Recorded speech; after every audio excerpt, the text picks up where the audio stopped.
In this chapter, we will explore the technical nature of classifying dinosaurs. To understand the features used in the classification process, we'll have to go over some important anatomical terms. If it wasn't obvious, the term anatomical just means relevant to anatomy. We, as well as dinosaurs, are vertebrates, animals with spines made of vertebrae. All vertebrates inherited this trait from our common original vertebrate ancestor. Primitively, our ancestral vertebrae were not fused together to form a single solid structure surrounding our spinal cords. Instead, they began as unfused units at each segment.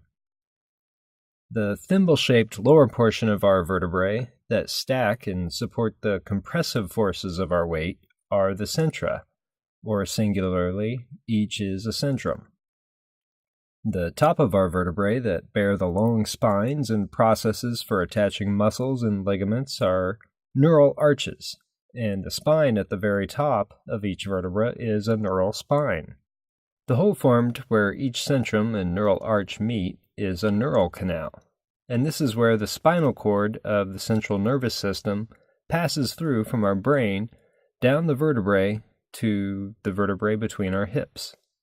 Just as the individual parts of each vertebra has names, different vertebrae within the vertebrate skeleton have names based on where they occur. The terms denominating each variety of vertebrae are interchangeable with the region of the body, so tail vertebrae are called caudal vertebrae. Caudal means anything relevant to the tail, or even the direction of the tail. So if you were describing the path of the spinal cord, for example, you would say that, beginning from the brain, the spinal cord passes caudally through each vertebra, to use the term in its orientational or directional sense. The opposite of caudal as a direction happens to be rostral, meaning toward the rostrum, and rostrum is another word for the nose and everything close to it. So rostral to the caudal vertebrae are the vertebrae between the hips. In most advanced vertebrates, at least some of these vertebrae are fused together, and these fused vertebrae between the hips form a sacrum. The vertebrae forming that sacrum are appropriately called sacral vertebrae. The vertebrae of the back are called dorsal vertebrae. You may have heard of dorsal fins, maybe while enjoying some Shark Week programming. Dorsal refers to everything having to do with the region of the back, as well as the direction of the back relative to the belly, or the ventral side of vertebrates. You might not have heard your own back vertebrae called dorsal vertebrae before, but instead may have heard the terms thoracic and lumbar vertebrae. Mammals are weird, and this is probably not the first time you will hear me say this. Unlike reptiles and birds, and just about every other group of vertebrates, we only have ribs attached to some of our back vertebrae, and almost never have any on our neck vertebrae. So we designate which of our dorsal vertebrae do and do not have ribs. Our lower back, which is rib-free, is composed of lumbar vertebrae, while our upper back, where our ribs are, is composed of thoracic vertebrae. The neck is the cervical region of the vertebrate body, so its vertebrae are cervical vertebrae. We also have a couple of specialized neck vertebrae, the two closest to our skulls. The atlas vertebra is the first cervical vertebra, the one that attaches to the occipital condyle of the skull. The second cervical vertebra is the axis vertebra. In addition to these general regions of the body and the vertebrae that occur there, there are some other key orientational terms that you should become familiar with. The axial skeleton is the part that forms the trunk of the body, the skull, and the tail. The appendicular skeleton refers to the appendages, arms and legs. The bones of the appendicular skeleton all have one end that is closer to the body's center and another that is relatively farther away. The near end of bones is the proximal end, which you can think of as being in closer proximity to the center of the body. The far end is the distal end, which is more distant from the center. The appendicular and axial skeletons are joined at the body's girdles, the hips, or pelvic girdle, and the shoulders, or pectoral girdle. Vertebrate hips are comprised of 3 pairs of bones, a right and left pubis in the pubic region, a right and left ischium, which are what we sit on, and a right and left ilium, which are the bony knobs that our belts rest on when they are holding our pants up. The socket formed at the juncture between these 3 bones is where the head of each femur articulates, and the socket is called an acetabulum. The pectoral girdles are formed of scapulae and coracoids in dinosaurs. This is a little different from our own arrangement of scapulae and clavicles, a result of our 2 lineages' different evolutionary histories. We do call our shoulder sockets the same thing, though, that being glenoid fossae, or singular glenoid fossa. If you have not had this epiphany before, you're probably noticing the bones of dinosaur skeletons are the same bones that make up our own skeletons. They are just shaped and sized differently, and in some cases we may have different numbers of things like fingers, toes, or body segments in the neck, back, or tail. As I said when I was explaining how our vertebrae are named and arranged, this is due to our common evolutionary history and the inheritance of traits from generation to generation. Approximating this evolutionary history has become the goal of the technical classification process. The way we group organisms and the models we build of these groupings is all made to represent the relationships and evolutionary history of each species and of all species. The formal practice of unraveling these relationships is currently done using the complex mathematical process of cladistics. To perform cladistic analyses, the physical and behavioral traits of organisms are coded into a matrix. This is often a sort of binary quantification of qualitative data, like the presence of a particular trait is denoted as a 1 and its absence as a 0. It does not have to be binary, though. For example, the ratio of 2 bone lengths compared to one another might be coded 0, 1, or 2 if the ratio is below, within, or above a certain value. Once coded, the matrices for all of the species being compared are analyzed for the most likely evolutionary history, the history that would result in the combined array of traits observed across the species being compared. Mainly what the algorithms are trying to mathematically tease out of the data for 4 basic kinds of ways to categorize each trait of each species. Each trait should either be 1, a plesiomorphy, which is a primitive trait, 2, a synapomorphy, which is a trait that evolved at some point within the evolutionary history being analyzed and is shared by 1 or more species, so it is a shared derived trait, 3, novelties, which are traits that only occur in one of the clades being analyzed, or 4, an example of convergent evolution, which would be a trait that is shared but was independently derived, rather than evolutionarily inherited. These traits are passed down from one generation to the next through an organism's genes. Genes are contained in the chains of amino acids that make up our chromosomes.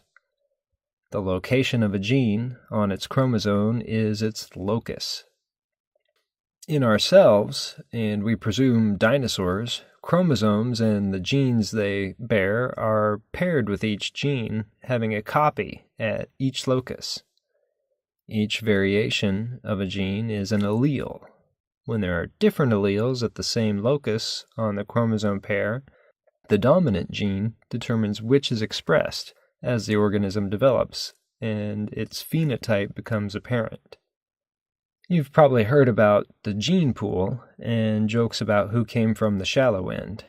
Gene pools can be thought of as the collective genetic material of any given population. The appearance, fitness, fecundity, etc. of a population is determined by the alleles available to be passed down to the next generation. This is the genetic material with which natural selection has to work in driving the evolutionary process of a population. Natural selection, along with mutation on a microevolutionary scale, shift the relative frequencies of these alleles within a population. This shift is microevolution. When enough changes accumulate to constitute the erection of a new species, that is full-on evolution, with no prefix necessary. When more extreme shifts occur, above the species level, these are referred to as macroevolutionary events. Macroevolution tends to happen in bursts, often resulting from a major change in climate or an extinction event wiping out a significant chunk of biodiversity and leaving a bunch of vacant niches to be filled. This bursting pattern, observable in the fossil record, is referred to as punctuated equilibrium. Stephen Jay Gould and Niles Eldredge brought this evolutionary concept to light. It countered the widely held perception that evolution happened like plate tectonics occurs at a slow and steady gradualist pace. What we see instead, for lengthy periods, millions of years at a time, with little change, whole, stable ecosystems persist with few, if any, species evolving. Then, in the blink of a geologic eye, we see massive turnover in the species that fill the major niches and that even carve out new niches. Niches are not to be confused with things we call niche or niche, which is used to denote things catering to a narrower, more specialized band of customers. Niches in the biological sense are often specific, but an organism can fill a niche that is being a generalist. Cockroaches are an example of an organism that can adapt to a variety of conditions and nutrition sources, so their niche as an insect genre could be considered a broad niche, or perhaps they're specialized at being generalists.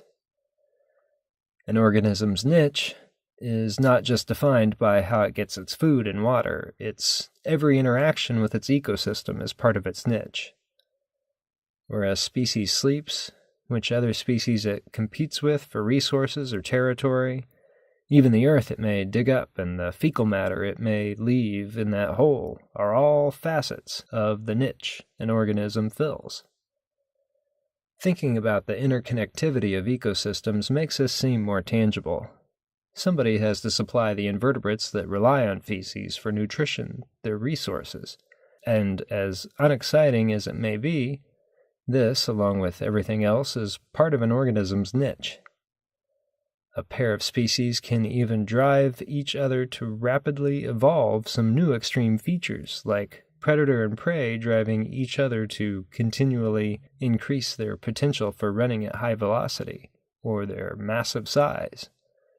Such a relationship is sometimes called a Red Queen scenario, likening this evolutionary arms race between species to running on an accelerating treadmill, so that you have to keep running faster to stay in the same place. This interconnectivity is also what causes the ripple effect an extinction can have.